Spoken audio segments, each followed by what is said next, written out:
On September 10, 2025, whispers turned into undeniable reality as confirmation came of a groundbreaking alliance. An alliance that could completely reshape the way we think about money, banking, and even the dollar itself.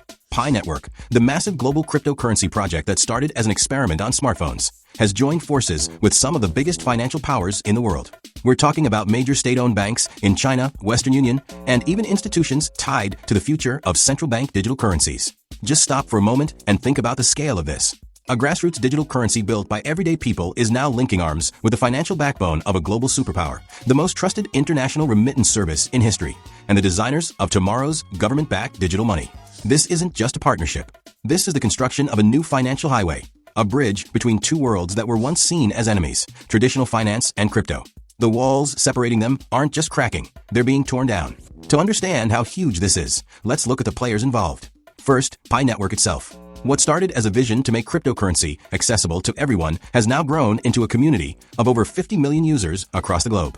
Unlike Bitcoin or Ethereum that required expensive hardware and technical know-how, Pi could be mined from a simple phone, making it truly the people's cryptocurrency. Its power lies not in technology alone, but in its community, the millions of pioneers who kept tapping that button, day after day, year after year. Now, add to that the titans of Chinese banking. Institutions like the Industrial and Commercial Bank of China represent financial might on a scale most of us can barely imagine. When banks of this size take a step, it's not an experiment. It's a calculated decision with enormous economic and geopolitical weight. Then bring in Western Union, a name trusted for over 150 years, with hundreds of thousands of outlets worldwide. They've mastered the last mile of money transfer, turning digital payments into cash and vice versa. And finally, central banks rolling out their digital currencies, the digital dollar, the digital euro, the digital yuan. Together, these players don't form a random partnership. They form a carefully crafted dream team. So how does this change your everyday life? Let's walk through it. Imagine you live in the United States and you want to send $200 to your family in the Philippines. In the old world, you'd walk into a money transfer office, pay $15 or more in fees, deal with bad exchange rates, and your family might not see the money for days. Now picture the new way. You open an app, co-developed by Pi and its partners. You choose $200 and instantly, those dollars are converted into Pi at an agreed-upon stable rate. That Pi travels across the Pi blockchain in seconds, almost free of charge, and lands in your family's wallet in the Philippines. Within a minute, they have two options. They can keep the Pi, or they can cash it out. All they need to do is generate a QR code inside the app, walk into a local Western Union, show the code, and walk out with Philippine pesos in their hand. No waiting, no outrageous fees, no middlemen taking a cut of their livelihood. But for this to work, Pi needs one critical thing: stability. For years, Pi existed in what's called an enclosed mainnet, which meant it wasn't openly traded on global exchanges. Its value, now, with institutional partners at the table, that vision has legs. For cross-border transfers, stability is everything. You can't have wild swings in price when someone is trying to send money to feed their family. That's where the banks and CBDC institutions come in. They can anchor Pi's price, giving it a stable, agreed-upon value for transfers. But the principle is the same.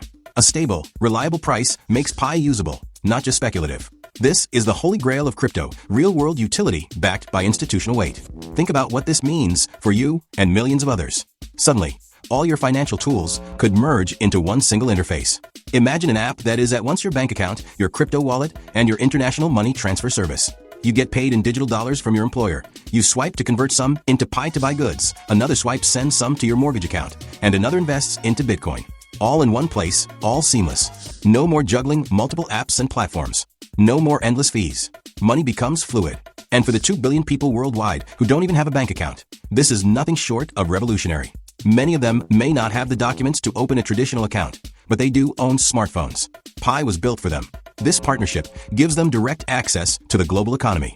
They can receive payments, save securely, and cash out through a nearby Western Union, all without ever setting foot in a bank.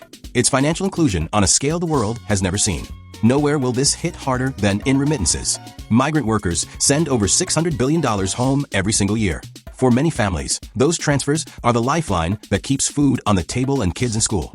Yet too much of that money is eaten up by fees and delays. This new system doesn't just shave off a few dollars, it completely rewrites the rules.